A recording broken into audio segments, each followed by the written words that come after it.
just going to pontificate the consequences of living in a dimensional plane of existence when, in fact, there is no actual reality. Since you could say it's your TUZ, where you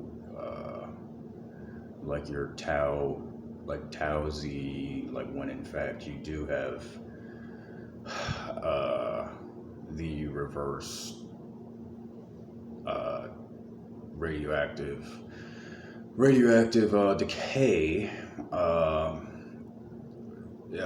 seeping outwards and inwards, just like your biometric uh, pressure, because you couldn't really say they're the same thing without having a problem with the gravity, and you'd replace that with a vector, and the vector would have to create a vacuum, and it would have to be warped because of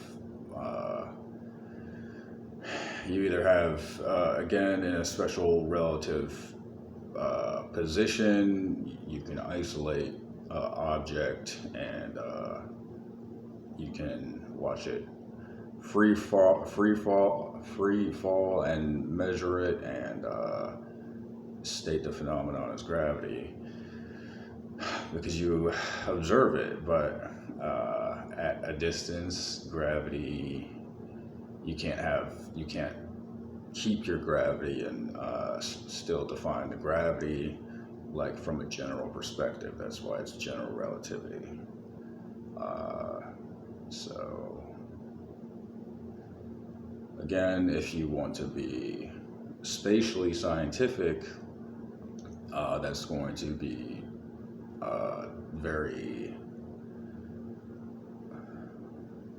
very isolative, connectively, and it's not even really what is going on in terms of the bigger picture, the longevity of the situation, and retaining memory, because you're saying that you're doing it of your own free will. The only way you can exist in a deterministic world is if you have a finite fourth dimension, and your finite fourth dimension is defining your gravity through the general relative perspective that you gain through learning and memory, like your ramification, your proximity, like the appropriate description, holographic reality that you see it, like as time is moving, and that's what makes it a deterministic plane of existence, because you pull or reinforce, microbialize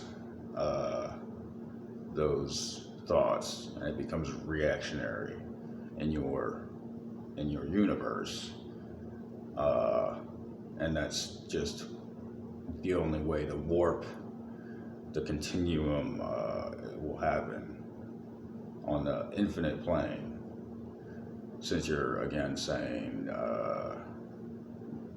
that's the only way again you can keep determinism is if you live in the infinite plane while obtaining registry for what is actually happening in the finite one, because the finite one would be your memory.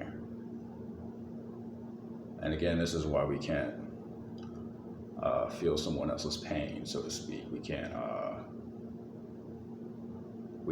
put ourselves physically into somebody else's shoes, or really empathize with people with 100% accuracy, because it is a calculation in that sense. Anything calculated is warped, to say the least, by you defining it, and that's just what happens. It's a 3D, 4D glitch, and then you come up with a patch and everything. I like it. I mean, it's not It's not the worst way to look at things. I mean, if you forget, if you lost all the memory of the general cosmos, then you would lose all of your special orientation with the world down here. You'd be essentially a Neanderthal with no knowledge or experience to do or say anything if you lost your general relativity with the cosmos. So that's why it's important. Anyway.